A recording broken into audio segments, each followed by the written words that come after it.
रूप में छिपा, हथियार डाल दिया। उसने धीरे धीरे चाकू निकाला, फिर चुपके से उसे दूसरे साथी की गर्दन के नीचे ले गया। 1 सेकंड में उसे उत्तर पश्चिम भेज दिया। फिर सबकी नजरों के सामने उसने तुरंत शव को किनारे पर रख दिया। फिर उसने एक बार और देखा कि स्थल पर कोई अफरा तफरी नहीं है, तो उसने एक चीज ढूंढी और मारने का नाटक करते हुए लेट गया। ज्यादा समय नहीं हुआ था कि तीसरा डाकू आया। उसने बंधक को देखा और डर के मारे वहीं छिप गया, जबकि उसका साथी बेबस होकर जमीन पर गिरा हुआ था। डाकू को तुरंत कुछ गड़बड़ महसूस हुई। जब उसने देखा कि उसका साथी बिना चोट के पड़ा है, तो वह नीचे झुककर उसकी धड़कन सुनने लगा। लेकिन ठीक उसी समय एजेंट ने मौका पाकर चाकू से वार किया। जब उसने 2 डाकुओं को सफलतापूर्वक खत्म कर दिया, तो उसने तेजी से अपनी जैकेट उतार दी और भीड़ में घुसकर बंधक बन गया। जल्द ही कुछ और डाकू हॉल में आ गए और जब उन्होंने 2 साथियों की लाशें देखी, तो उन्होंने गुस्से में बंधकों से पूछा कि हत्यारा कौन है।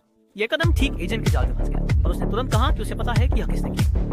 भीड़ की हैरान नजरों के बीच उसे डाकू काले सरदार से मिलने ले गए। लेकिन जब काला सरदार खबर पाकर वहां पहुंचा, तो उसने पाया कि उसके आदमी पहले ही निपटा दिए गए थे। इससे पहले कि वह कुछ समझ पाता, एजेंट हवा से उतरा और एक झटके में उसे उड़ा दिया। फिर एक ग्रेनेड फेंका और बैग उठाकर निकलने की तैयारी की, साथ ही बाहर के दरवाजे को बंद कर दिया। और उसने भरा हुआ काला सरदार वहीं खड़ा होकर अपनी मौत का इंतजार कर सकता था। एक जोरदार धमाके के साथ पुलिस भी मौके पर पहुंच गई, लेकिन तब तक काला सरदार पहले ही टुकड़ों में बिखर